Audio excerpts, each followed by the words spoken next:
Alright. Load freeze, load, displacement drive, out, displacement, check, forward, check, bank, check, gyros, on, foil angles, 221, trim switches, auto, right sensors, -6, -6, all push, good, turbine throttle control, pilot, ready for takeoff. Roger, switching to takeoff now. On in takeoff. Good set, +1.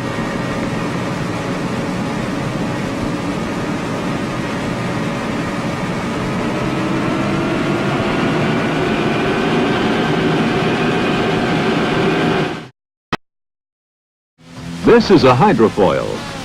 She is the descendant of a concept more than 75 years old. But because of modern technology, she now has a bright future in the United States Navy. In the age of speed, we need ships that go fast, no matter what the weather, no matter how high the seas. These ships of the future will have small crews, highly skilled in several areas. Their platform must be stable and reliable, versatile and easy to maneuver. This hydrofoil is operating in heavy seas, yet she maintains a constant level. A destroyer, fighting the same conditions, slams and labors. Her speed is slowed by the rough water. Conventional ships, like a destroyer, are hampered by the added resistance from waves in heavy seas.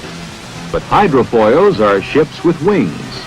Their foils create lift, and once they are foil-borne, they experience little drag from their relatively small foil systems.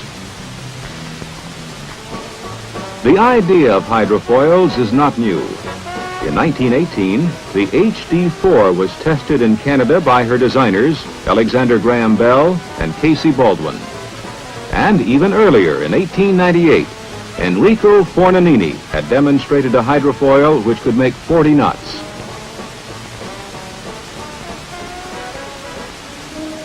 The Navy has been studying hydrofoils since the late 1940s. We've put foils on a variety of craft in our search for speed and stability. But this little ship was the turning point for the Navy's program.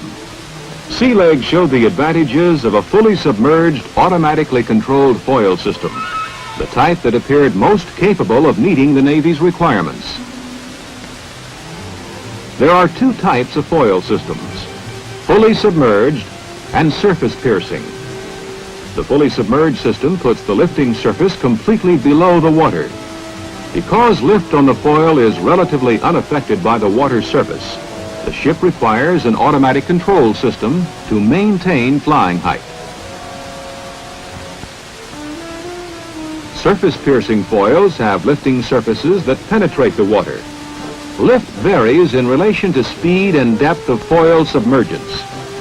This system is fundamentally stable because it is self-righting and is used extensively on commercial hydrofoils. However, the fully submerged system provides smoother operation and greater flexibility in heavy seas. Another major distinction in hydrofoils is the distribution of foil areas along the hull. The canard arrangement puts most of the load on large foils aft. In the conventional or airplane configuration, most of the load is borne on two foils forward of the center of gravity. A third foil is necessary in both cases for stability and control. Foils are built of high-strength materials to make them rugged but light. They are retracted for protection and to reduce draft when entering a harbor. Hydrofoils operate much the way a plane is flown. The pilot house resembles a large aircraft cockpit with autopilot, instrumentation, right and left seats. The helmsman handles the controls like a pilot, and hydrofoil sailors speak the pilot's language: take off, land, fly. Inputs to the automatic control system are provided by height sensors, gyros, and accelerometers. Continuous readings are fed directly through a computer to the foil system. Hydraulic actuators then position the control surfaces to the desired angle. Actual control of the submerged foil differs with each design. On this ship, the entire foil is moved to change the angle of attack or lift. This is known as incidence control. Moving the surfaces in response to the automatic control system maintains the ship's altitude and stability, even in rough water. A trailing edge flap coupled to an actuation system is used on this hydrofoil. Navy hydrofoils have two types of propulsion systems, one for hull-borne operations, another for foil-borne operations.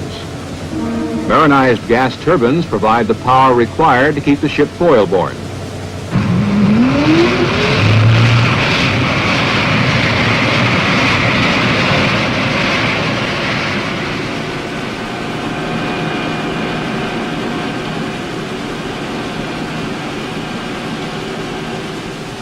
Two types of thrust producers also are used, water jets and propellers. The water jet consists of an inlet water duct, a pump, and jet nozzle. Seawater enters through ducting into the pump and jets out of nozzles onto the stern. Heavily loaded gears and long transmission systems are eliminated, and the number of moving parts is substantially reduced. However, water jets require more power than propellers and are efficient only up to about 40 knots. For higher speeds, specially designed propellers are used. Each thrust producer system has its advantages and disadvantages, and the choice requires careful analysis. Hydrofoils are expected to operate in the open ocean, where they may be subjected to severe storms.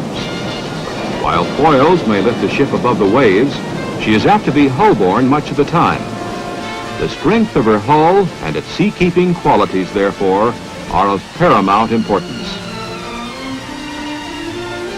Hulls currently are built of aluminum alloys, which come closest to satisfying requirements of weight, cost, weldability, and resistance to seawater corrosion.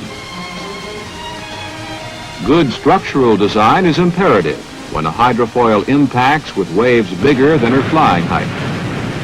She also must survive crash landings, in addition to the routine landings she experiences every day. The Navy's 4 operating hydrofoils are capable of 40 knots when foil-borne. High Point was delivered to the Navy in 1963 by the Boeing Company. As the Navy's oldest hydrofoil, she has been modified several times. She is 115 feet long, with a beam of 33 feet, and weighs 120 tons. Foil-borne, High Point is driven by 2 gas turbine engines. The canard configuration puts 70% of the foil-borne load on the afterfoils.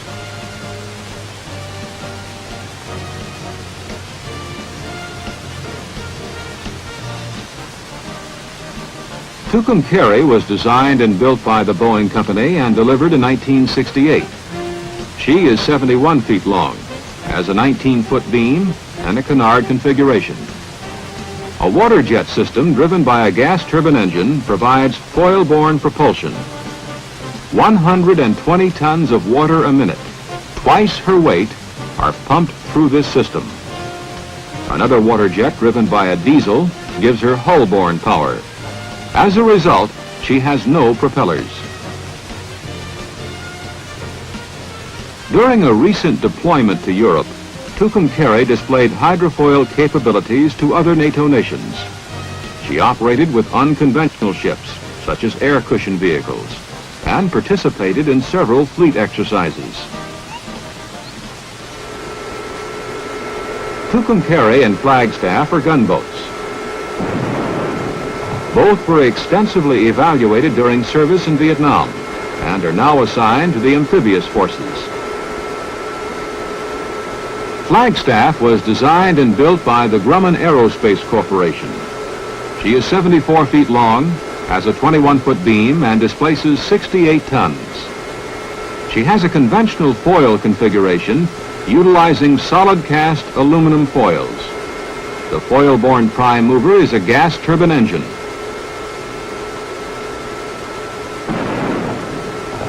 When hull-borne, she is powered by 2 water jets, each with a diesel engine. Plainview, the Navy's 4th hydrofoil, was built to evaluate the potential of large ocean-going hydrofoils. Designed by Grumman, she was built by the Lockheed Shipbuilding Company. At 212 feet long, 40 feet wide, and 320 tons, she is currently the largest hydrofoil in the world. Plainview has the conventional or airplane foil configuration. Thrust comes from 2 4-bladed propellers made of titanium, the highest speed props now in the Navy.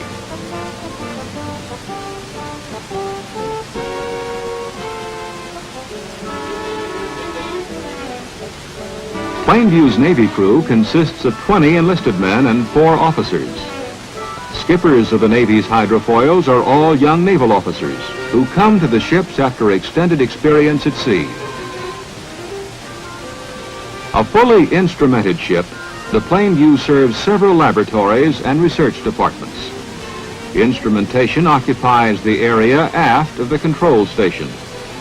Television recording and monitoring are used to observe strut and foil areas. Civilians from the research and development community are a constant part of the scene on both Plainview and High Point. Close support comes from the commanding officer of the Special Trials Unit. Potentially, Navy hydrofoils can be used to operate offensively against surface combatants. They can conduct surveillance, patrol, and blockade operations in coastal areas and can mount many of the same weapons carried by much larger ships. Successful trials include using a 152mm gun to hit and destroy targets, or firing torpedoes while cruising at speeds up to 36 knots.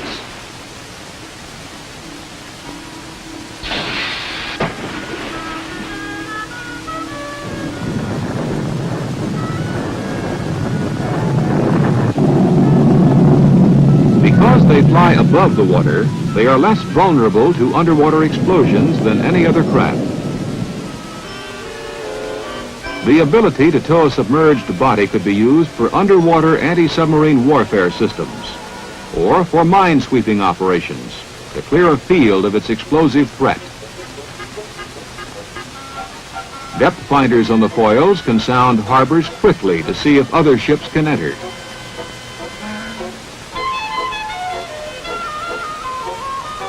Refueling operations can be accomplished 2 ways, by the conventional alongside method or by sending a hose aloft to a helicopter hovering overhead.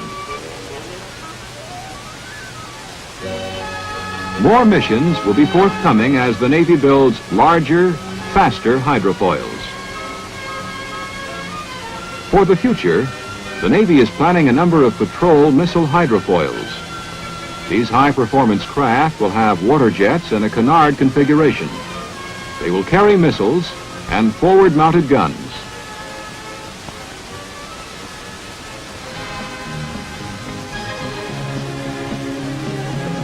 As our oceans grow smaller, the Navy will need ships that are flexible, fast, and efficient. Ships capable of covering vast areas in a short time. One answer to many of these demands may rest in the hydrofoil, an exciting concept which holds great promise for the future.